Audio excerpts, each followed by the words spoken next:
In this episode, I'll be sharing an interview I recently conducted with Bailey Tuddenham, an alumnus at the school where I teach, who is exploring ways in which he augments his workflow while designing products which will be deployed off-world.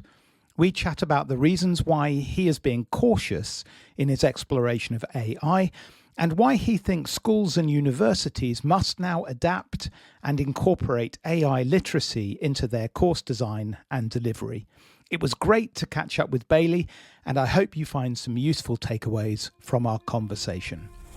The AI Academia podcast is a weekly show helping educators like you leverage AI in your everyday practice. I'm your host, Andy Fisher, and thanks for joining me.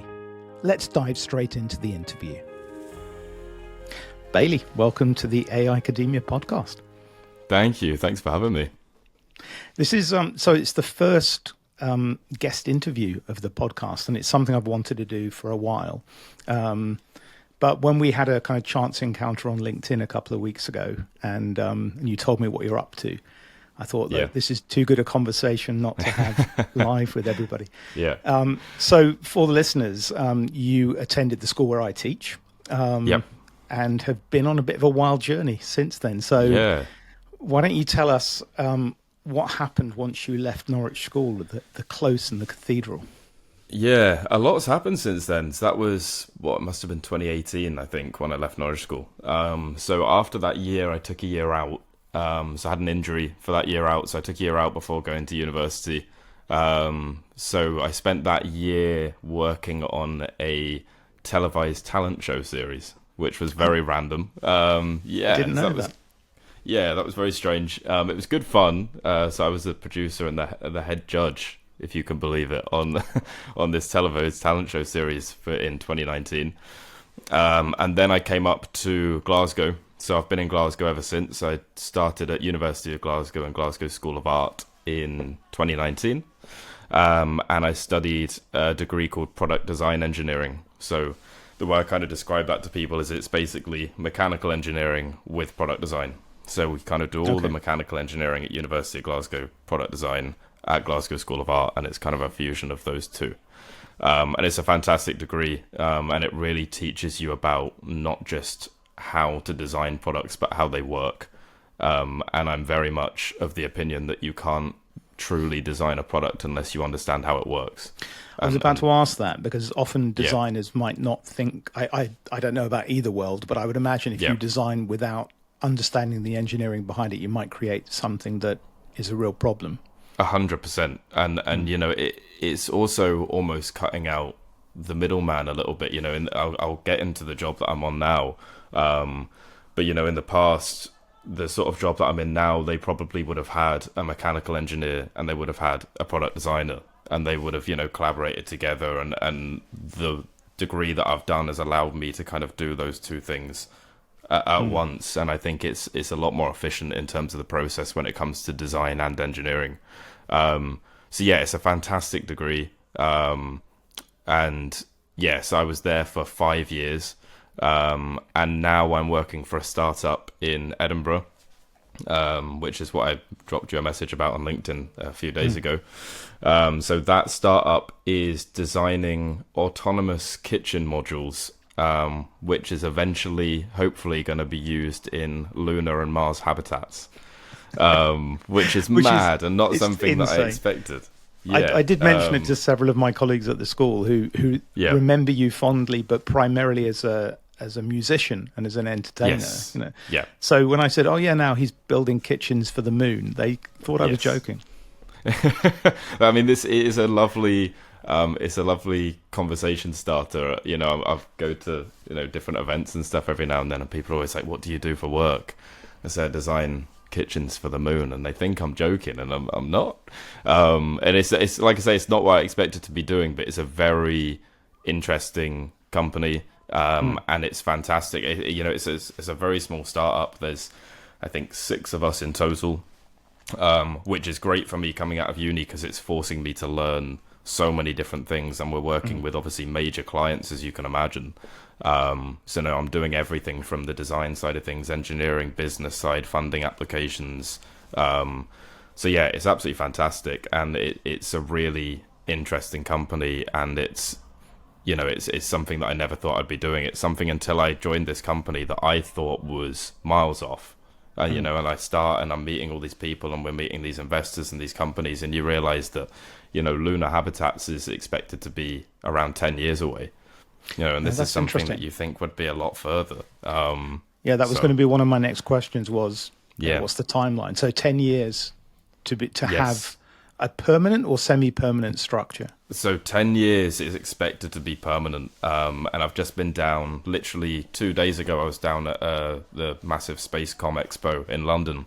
And it's insane the amount of companies that are forming in this sector. It's the fastest growing sector in the world now, the space industry, especially in Scotland, is huge. And you're kind of going around and seeing all these startups and all the different things that you would never expect and things that you thought would be miles off.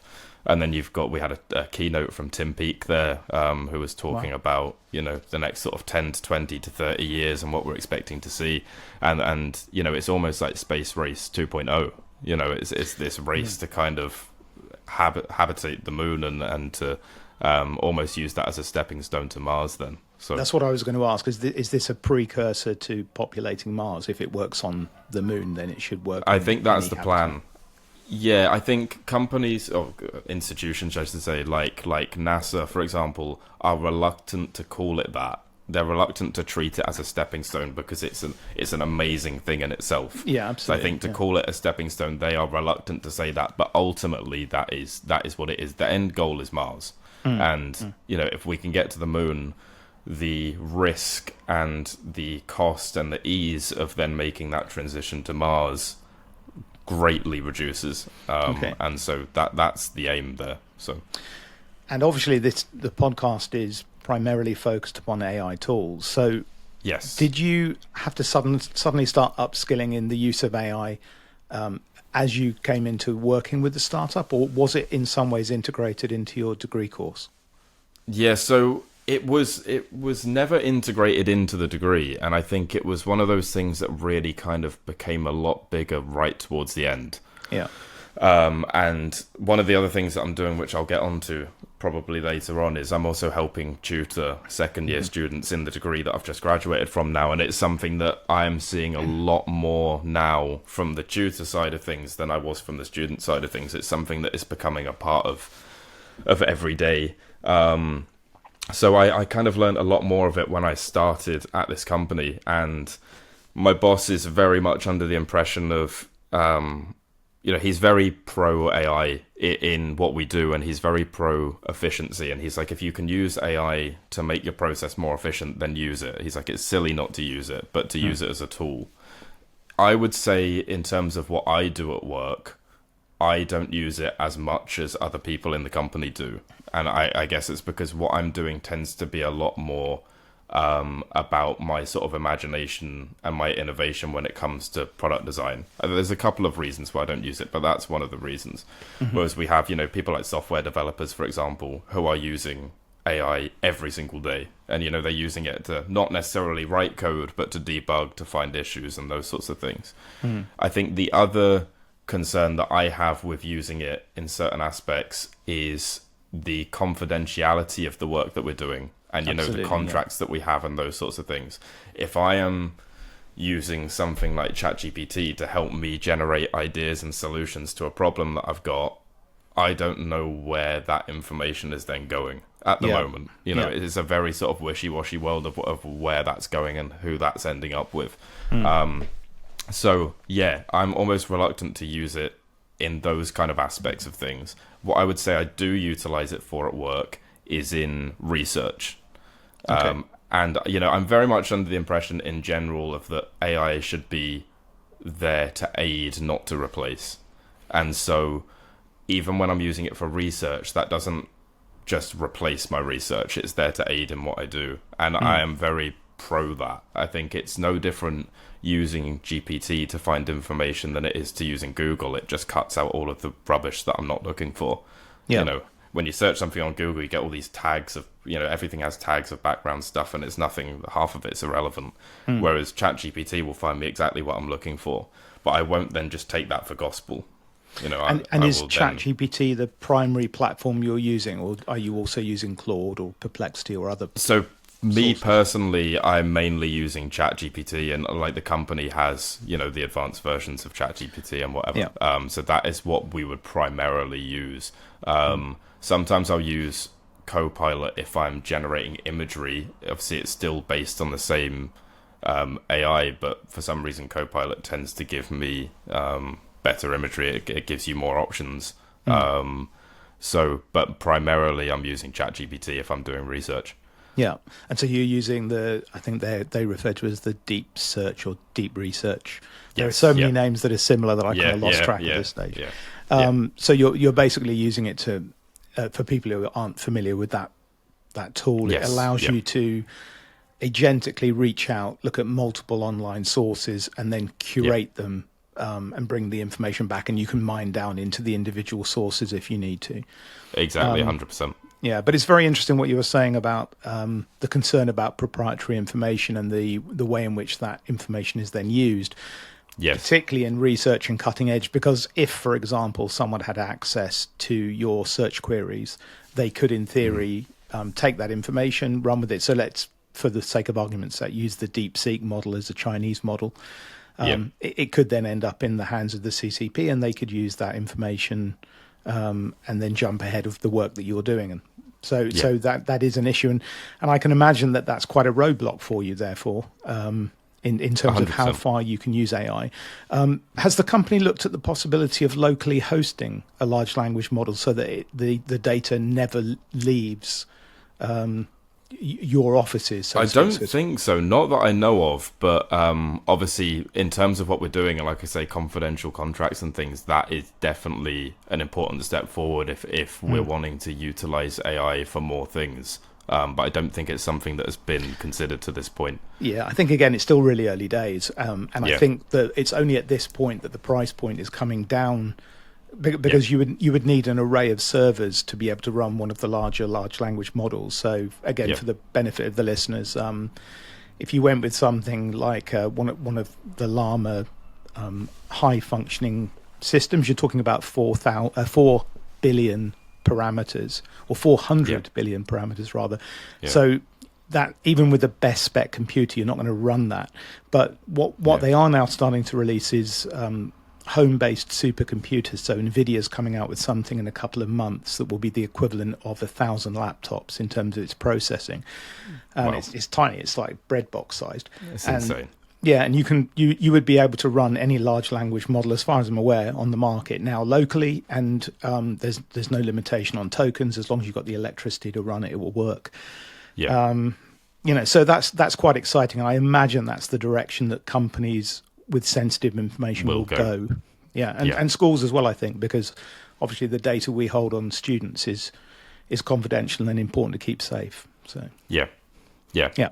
So having said that, do you want to segue to talk a little bit about your work as a mentor to the students running on your course, and how what you're running into, good and for bad, in terms of the way they're using AI? So I think, like I say, for me, when I'm kind of in a unique position where I've just finished education and now sort of working on it from the other side. So when I was finishing, it wasn't really something that any of us were using, and this was only last year. It just shows how rapidly this area is changing. It wasn't really something we were using. It kind of became really apparent towards the end of my degree, when we were writing things like our final technical reports, which is the equivalent of like a dissertation for our course, and that sort of thing. So I did use it during that, and it was utilizing it for research. So for like building my bibliography and my references for my report. It was never for writing the report itself. In my opinion, especially it was a technical report, but it was a creative discipline. It was a creative report, and I think you lose something when you're using artificial intelligence to write a creative document for you. It's very unique the way that individuals in the creative world see different things and see different problems and tackle things, and I think that really comes across in the way that you write stuff. and this is kind of the point that I'm going to get onto, and I have discussions now, and we actually had a discussion earlier in the week. I mentioned that I was coming on this podcast with you. I was having a discussion with some of the other tutors earlier in the week about AI in education. The problem is, at the moment, there is no line. It's so wishy-washy. There's no boundary as to what is acceptable, what isn't, and because it's constantly changing so quickly, it's hard to place that line. And I think that's the issue. But I think what concerns me is, because it's so up in the air and no one knows what's going on, the universities and the schools, from what I can gather, are scared of it. And I think that's not the right approach.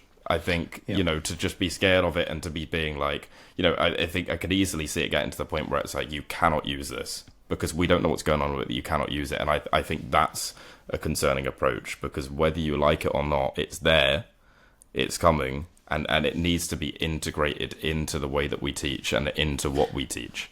Yeah, absolutely. I'm seeing the same thing in schools as well. The people who are fearful are insisting, for example, in English, you can imagine that coursework in GCSE, it's 40% of the course. And it's hard to detect. AI detectors aren't really fit for purpose. They're more likely to pick up that someone's an EAL pupil or an SEND pupil. And so, what's the solution? There are solutions. In fact, a couple of episodes ago, I talked about ways in which you can adapt writing tasks in order to a degree, protect students from the temptation to use AI. But I think you're spot on in also saying that we want to engender a culture of academic integrity where people want to express themselves rather than 100%. Outsource it to a machine, because it's their thoughts, their ideas. I'm still navigating this myself, but if there's two kind of golden rules that I work from at the moment, it's one, what you've said, augment rather than replace your own thinking.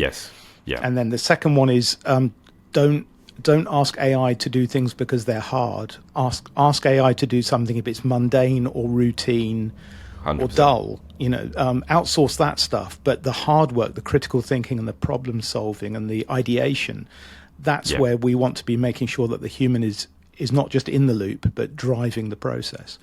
100%. Yeah, completely agree. Yeah. And so do you foresee that the course that you attended is going to look very different a couple of years from now because of the way in which AI is now finding its way into the process? I think fundamentally it has to, and there has to be a big shift. And I think especially because it's a creative degree, there's so many ways that AI can affect this degree. It has elements of, reports and creative writing. It has elements of imagery and illustration. It has, your engineering, your mechanical side of things. One of the things that I've seen students doing in this course that I'm teaching at the moment, so we're doing a project actually which is linked to the company that I'm working for, so it's allowing them to do a project working with industry. So the second year students are currently designing autonomous kitchen modules for Mars, which is really fun. But one of the things that I've noticed them doing is they can actually take their circuit boards and their electronics, take a picture of it, put it into ChatGPT, and it will tell them where the wiring is wrong. And that's one of the things where there's now a discussion of, is that stopping them from learning, how to actually do it themselves and how to find the issues themselves? Or is it just teaching them how to do it and showing them, it's those sorts of things need to be integrated into the course, because just to be able to say, no, you can't do that. Well, actually, no, there's some good things that come from that. It might be stopping them from doing certain things, but there's good things that come from that. So the course has to change fundamentally to allow for AI in certain levels. But again, it's just the boundary of where does that end? And is it going to change in 2 weeks? Is it going to change in 2 months? And this is, as you say, it's so fluid as well. If we had a system whereby we knew that an AI model could 100% without hallucinations correctly identify electronic components and wiring to the point where the human's not required, is it still a skill which should be fundamental to the program, in the same way that most people now can't do fire by friction, because they don't need to. So there was Yeah. a time where that was an absolutely essential skill for anyone in a tribe. It's not 100%. now. And it Yeah. may be that things that we now say, I mean, I have great respect for coders and people who teach themselves coding, but, you know, even Yeah. some of the people at the cutting edge of AI are now saying, you know, 6 to 9 months, and most coding, 90% of coding will be done by AI platforms because it's faster, Yeah. it's efficient. Yeah. It doesn't mean that we don't need developers, but they're going to focus on the part that AI doesn't do well, or where there's a more creative element. Yeah. Yeah. But maybe, I don't know, but maybe you do still need the fundamentals in order to then be able to do the more complex work afterwards. Yeah. Yeah. I And it's completely how we agree. do that, how we still engender a respect and an investment of the time needed for the fundamentals. Yeah. When Definitely. students know all you need to do is take that picture. I mean, Yeah. I became a victim of my own success with AI a few weeks back. Whether a student I've been teaching ways in which AI can be leveraged, and Yeah. I gave a very simple kind of 10-question task on a text that we'd just studied, and one of the students pulled his phone out, photographed it, gave it to ChatGPT, and gave me the answers in a minute. And that was my 15-minute activity was just destroyed. Yeah. It was done. And he smiled smugly. And then I thought, you know what, you're right. That's not on you. That's on me, because I created a task that was mundane, routine, simple. With a Yeah. bit more creativity, I should have come up with something that was AI proofed and also more engaging, so that wasn't the first thing he wanted to do. Yeah. Yeah. Yeah, no, I completely agree, and I think you're completely right. And it's there was a quote that came up in one of your podcasts earlier on about, you know, AI should be doing the laundry, not the art. Yeah, And yeah, I completely agree with that. And I think, you know, it should be used as a tool to do those mundane tasks, almost to the point that, you know, as a tool, it should almost disappear into the process. You know, it should become an extension of the thought, whether it's ChatGPT helping with research, whether it's, you know, I still do a lot of music stuff and I've explored things like Suno, whether it's, you know, Suno helping to shape musical compositions rather than to replace the music that you do, whether it's AI aiding in software development. I think the true value lies in how these tools amplify creativity rather than dilute it. Absolutely. Was Andrew Weeks at the school in the music department when you were He at school? He was indeed, yeah. So Andrew and I are due to have a conversation just like ours on Sunday. So Okay. it's sort of a precursor to a future interview. Yeah. And he and I ran an AI music competition using Suno, where my students in my AI course created musical tracks, and then he adjudicated. And I also threw in some human tracks, and he had to figure out which were which. And Okay, then, that's and then yeah, and then to comment on the quality of the AI generated music, and it led to some very rich conversations about exactly that. yeah. What are the concerns about AI music systems stealing work from human composers, because he makes a good part of his living from original Yeah, compositions. In what ways is it an empowering tool, because it democratizes the process and allows Yeah. people like me who have not got a musical bone in my body to be able to write a song and then put it to music. Yeah. And then what's the shadow side? Is it going to do more harm than good? You know? Yeah, yeah. So- But I think, you know, it's a very interesting tool, and once again, it's something that I haven't personally used to replace anything. And you know, I'm currently working on. I've released a couple of singles last year. I'm working on an album at the moment, and you know, there's a couple of tracks in this album that I've written that are duets. And in order to kind of show the person that is singing that track with me what it would sound like when those two voices are kind of together, what I've utilized Suno for is I've been able to sing their part, record it into Suno, get that back as a female vocal, layer that with mine, and send that to them to be able to be like, you know, this is kind of what I'm looking at. But the interesting thing that's come from that is Suno doesn't always replicate it as exactly as you've sung it. And so sometimes I get things back and it does it slightly differently, and I'm like, oh, I didn't think of doing it like that. And that has actually encouraged me to change certain parts of how I've sung certain lines in these songs. So again, it's all about that aid, not replace, I think. And so, yeah, and I can imagine in the future, assuming that AI continues to become more nuanced and refined, that we could genuinely have a collaborative creative process where it's actually hard to say where the AI's contribution ends and the human picks up from that, and vice versa. Yeah. And the end product is richer for the, we could achieve the same thing, perhaps something better, collaborating with other humans, but sometimes that's just not practical or possible. And I do hope that we find ourselves in a renaissance of the arts, where rather than feeling that human beings are being displaced by AI, instead we find a kind of a rich new vein of creativity. 100%. So in your experience of using AI, whether it's Suno or ChatGPT or whatever, what are the things that you found empowering about it, and where's the frustration or the pain points for you at the moment? I think in general, I would say I would say that the same thing that makes it empowering is the thing that makes it frustrating at the moment, because of the different roles that I'm doing. I think the fact that it's so easy to access and available makes it so powerful and efficient. But I think that ease of access is also what is, unfortunately, in some situations, allowing some people to almost skip the creative process entirely. So I think it's a bit of both. I think the thing that makes it empowering and frustrating is the same thing, and it's the fact that it's there and it's so easily accessible. So easy, I think it completely depends on who's using it and what they're utilizing it for. I think ultimately AI should elevate human ability. I think that's what we've already discussed, and I'm sure you agree on that. It should elevate human ability rather than replace it. And I think its power does genuinely lie in its accessibility and its efficiency, but that's also its greatest flaw in how easily it enables bypassing process. Yeah, and have there been use cases where you've wanted to achieve something and it hasn't been able to do it for you? There has, yeah. There's been times when I've been trying to generate imagery.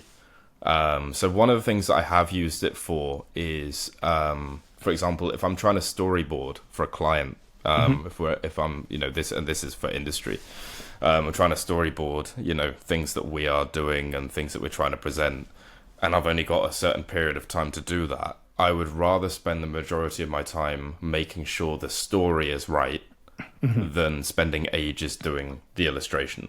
Yeah. Even though I enjoy the illustration and, that's a creative part of the process, I would rather that it's more important that the story is right and all those sections are right.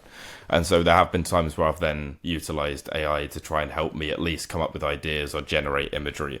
And I would say with generating the imagery, that's been times where it hasn't quite got it and it hasn't shown what I've wanted it to show. And then you kind of go through this loop of iterating and being like, can you change this? Can you change that? And sometimes it just can't. Yeah. I mean, I've run into the same thing. So do you use something like Midjourney or as your art generator? Midjourney. Yeah, so Midjourney is both incredible and incredibly frustrating at the same time, because it almost gets where you wanted it to be. And then I often find myself then taking it into Photoshop and using the warp tool and 100% generative fill. And, in fact, if there's time after the call, I'll show you a piece of software that my students and I have been playing with called Newark. I don't know whether you've come across that. No, I haven't. No. I will at some point do a recording on it. The guys at Newark have been incredibly generous, and they've kind of given us free credits for all the students I teach to play with it. Okay. But in short, it allows designers to be able to take a sketch, and then so you could sketch out the exact body posture you wanted for a character, or the position of the kitchen on the moon or whatever it might be. And then, but as rough lines, and then you bring that in as your template image, and then you can also drag in elements for textures and surfaces, and then it will adhere exactly to the line, your outline, but populate it and shape it from the prompt you give it as well. So, for example, I took a sketch that my son had done when he was 4 of a monster, and imported that very kind of childish line sketch, and then turned it into a 3-dimensional plushie that adhered exactly to the design. But I was able to import the kind of fluffiness and the right colors, and it's incredible. And I wonder whether that might be, something that you, with your design skills, might be able to leverage and make really good use of. 100%. Yeah, definitely.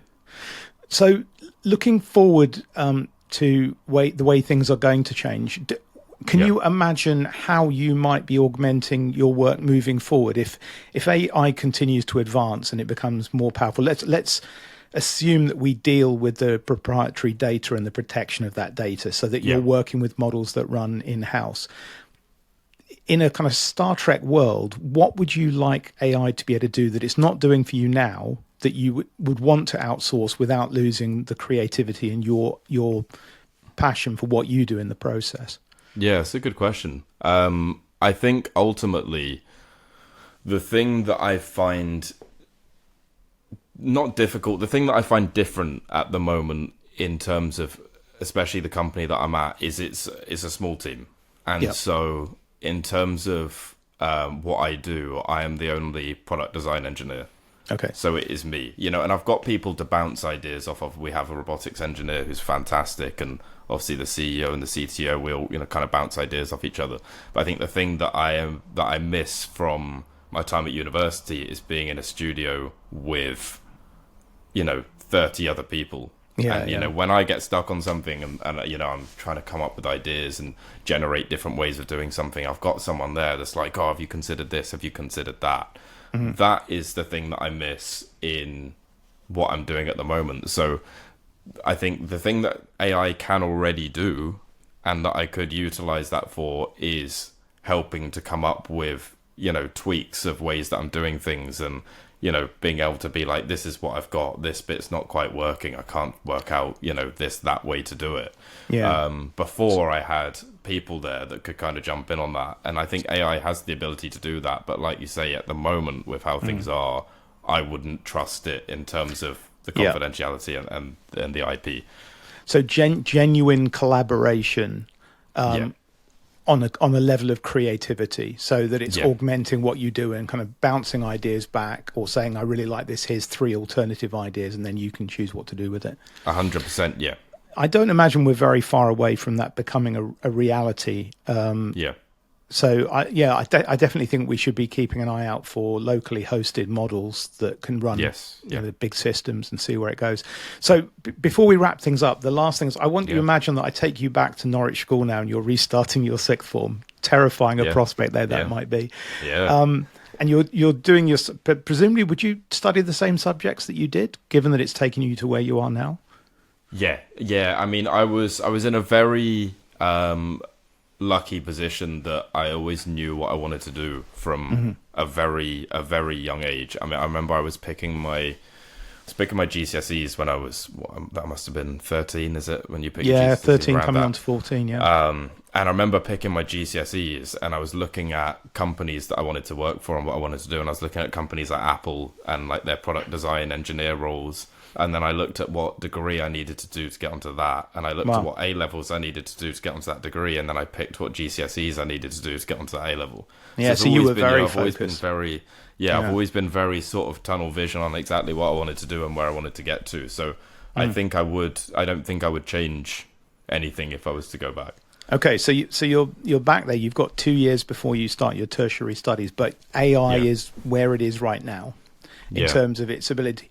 Do you think that schools like the one that you attended, it requires them at this stage to adapt their curriculum, their delivery, the assessment process, or whatever, in order to give you the opportunity to learn about AI and use it? Or do you because you've already said that a blanket ban on access is not an enlightened approach. And do you think as a 13, 14-year-old version of you would have avoided the temptation to have ChatGPT doing all your homework? Or I'm just interested to see if you can imagine into that, what would that look like for you? Yeah, I think I definitely... I can say with some certainty that I would never have used AI to just replace doing work. And, I've never been... there's always been ways of cutting corners. Before AI, there's always been ways of cutting corners. And, Absolutely. If someone's going to cut corners, they're going to cut corners, whether AI is there or not. And I've never been that sort of person because I genuinely value learning how to do things, and I genuinely care about knowing how things work rather than just skipping to the end point. But I do think I definitely would have utilized AI tools, and it goes back to what we said. It's there, and I think it's naive to just pretend that it's not. Yeah. And so it has to be integrated into what we're doing, and it's something that is becoming a part of everyday life.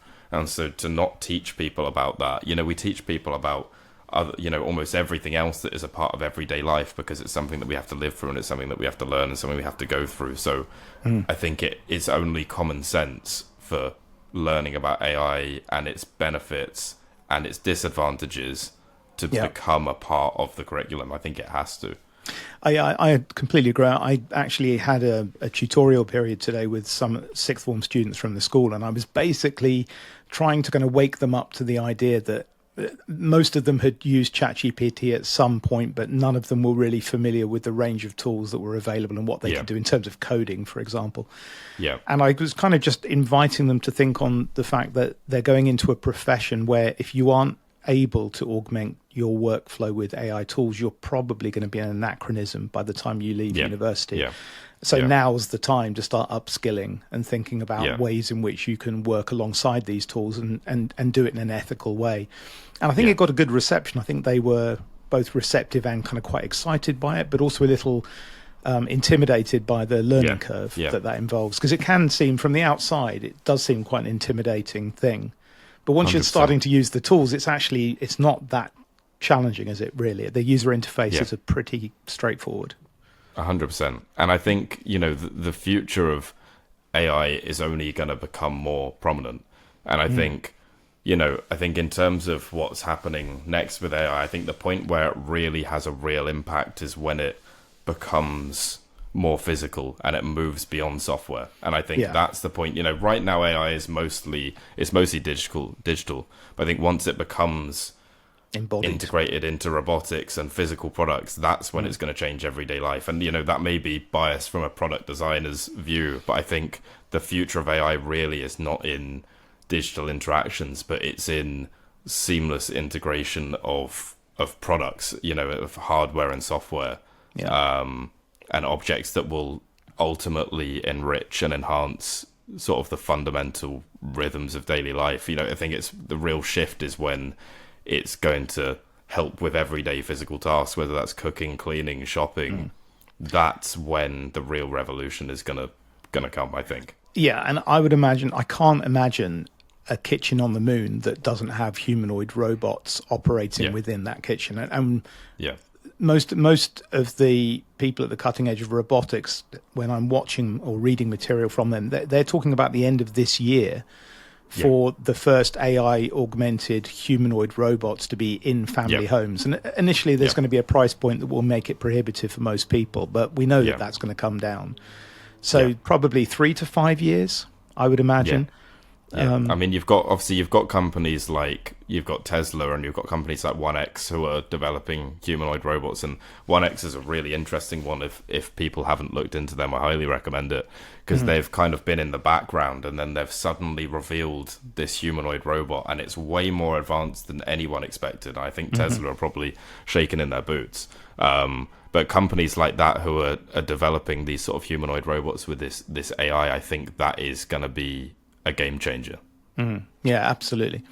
And also you can imagine the utility of that, for example, working in environments that are high risk to human beings, where toxic exposure and so forth, as well as care for the elderly, and you can see just lots of practical ways in which it could 100%. Improve the world. 100%. Well, we should have another conversation maybe in a year or so's time and see whether things have moved on and see what's changed. Yeah, absolutely. But I really appreciate the time you spent with us. And you will, however many interviews I do, you will always be the first. You were the first interviewer. No, thank you for having me. I appreciate it. It's a pleasure. And thanks for taking the time. Good luck in your projects. And yes, let's stay in touch and let people know once we get the first kitchen on the moon. Hopefully you'll have your name stamped somewhere on the drawers. Hopefully I'll be up there installing it. Would you want to? I would love to. Oh, I would really? love to. So if NASA are listening, get me on a Falcon 9. I would love it. Well, listen, you're young, you're in shape, and you've got the skill set and the knowledge. I can't see why they wouldn't. Thanks very much. Take care. Awesome. Thank you. I hope you enjoyed that interview with Bailey Tuddenham. Thanks for listening. Please do spread the word if you think others would like the show, and do check out the AI Academia YouTube channel, where you'll find practical tutorials that complement the topics covered in this podcast. Have a great week, and I look forward to catching up again soon.